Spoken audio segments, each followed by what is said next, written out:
Estelle Midi. Estelle Denis.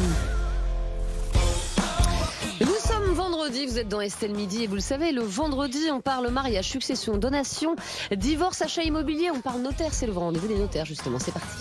RMC, Estelle Midi. Les notaires vous répondent. Et aujourd'hui nous sommes avec Maître Pierre Lemay, notaire et rédacteur en chef de la revue Conseil des notaires. Bonjour Maître. Bonjour.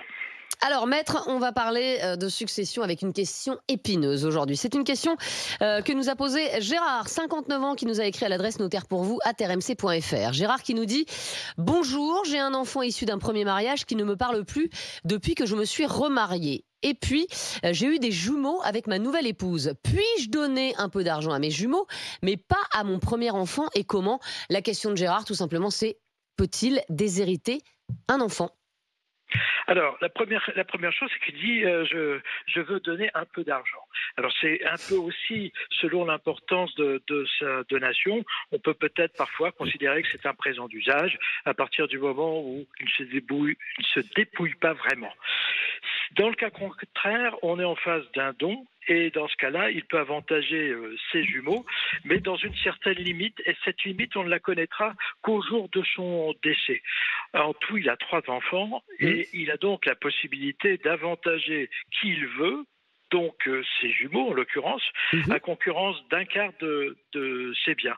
Ce qui fait que la somme qu'il pourrait donner s'imputerait sur cette part et les jumeaux n'auraient pas à rendre à leurs frères la somme dont ils ont bénéficié. Alors, en fait, si j'ai bien compris, Maître, ça veut dire que dans le cadre d'un don ou d'un héritage, en fait, vous ne pouvez pas avantager un enfant par rapport à un autre de plus de 25%, c'est ça? Même si, par exemple, imaginez, par exemple, j'ai un enfant qui m'accompagne jusqu'à ma fin de vie, qui est là tous les jours, qui m'héberge chez lui, formidable, et un autre à qui je ne parle plus depuis des années, je suis obligée quasiment de leur donner la même somme. C'est quand même injuste.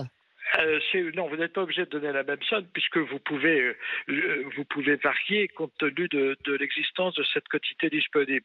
Mais à ce moment-là, mais c'est juste 25% de différence. C'est pas beaucoup. S'il y a 3 enfants, c'est 25%. S'il y a 2 enfants, c'est un tiers. D'accord. Et donc, vous pouvez le faire en faisant un testament. Et de toute façon, si vous faites une donation, un simple don manuel, il va falloir préciser quelque part que vous souhaitez que cela s'impute sur la quantité disponible.